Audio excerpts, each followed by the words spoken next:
ومعنا من دير الزور الناطق باسم اتحاد تنسيقيات الثورة حاج أبو بكر. حاج أبو بكر، ماذا عن الوضع الميداني الآن في دير الزور؟ السلام عليكم. الرحمة لشهدائنا والحرية لمعتقلينا والشفاء لجرحانا. اليوم لم يختلف عن أمس ولا عن قبل أمس ولا يختلف عن 93 يوما من القصف العشوائي والهمجي والحصار من قوات النظام على محافظة دير الزور. اليوم سيدتي الكريمة صباح هذا اليوم ارتكبت قوات بشار الأسد مجزرة في قرية سواعية راح ضحيتها 6 شهداء جراء سقوط صاروخ من طيارة ميج 23 على أحد الأحياء السكنية، وكذلك تم قصف مدينة البوكمال بالطيران الميج.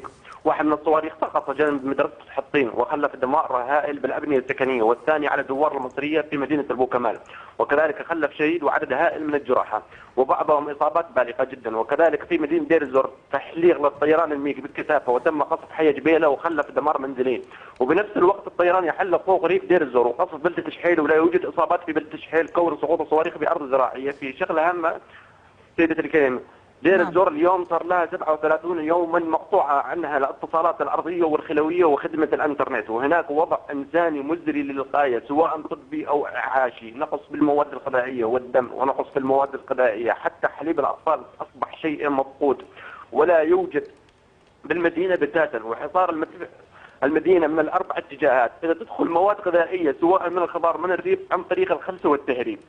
نعم. طيب ماذا عن الوضع الإنساني، ما يتعلق بالمشافي هناك حاج أبو بكر؟ سيدتي مشافي ميدانية ولا يوجد فيها مكتملات طبية كاملة، يعني تسمى مشافي ميدانية لا أكثر، ولا تملك من المشافي الميدانية أكثر 40%. نعم. ولا يوجد فيها دم ولا يوجد يعني معدات طبية، أجهزة التخدير ما فيها سيدتي الكريمة. إذن من دير الزور الناطق باسم اتحاد تنسيقيات الثورة حاج أبو بكر.